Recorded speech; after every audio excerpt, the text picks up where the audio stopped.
नमस्कार, संजना यादव अपने YouTube channel पे आप सबका स्वागत करती हूँ। दोस्तों, एक मैं कहारउआ गीत लेके आ रही हूँ।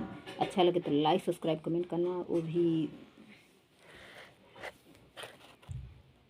नशा मुक्ति गीत है। अच्छा लगे तो लाइक सब्सक्राइब कमेंट करना दोस्तों की। चलिए सुनाते हैं। सैया मिलल बसारा विदेहिया गालले सखी, सैया मिलल बसारा विदेहिया गालले सखी, देहिया गालले सखी, देहिया गालले सखी, सैया मिलल बसारा विदेहिया गालले सखी।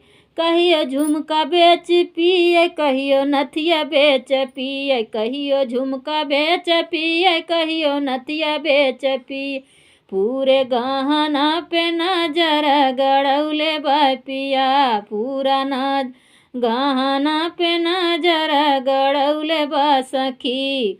सैया मिलल बयान सैया मिलल बसरा विदेहिया गालले सखी, सैया मिलल बसरा विदेहिया गालले सखी, देहिया गालले सखी, देहिया गालले सखी।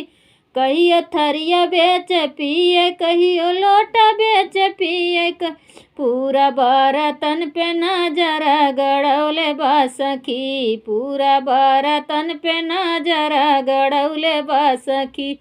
सैया मिलल बसरा विदेहिया गालले सखी, सैया मिलल बसरा विदेहिया गालले सखी, देहिया गालले सखी, देहिया गालले सखी, सैया मिलल बसरा विदेहिया गालले सखी।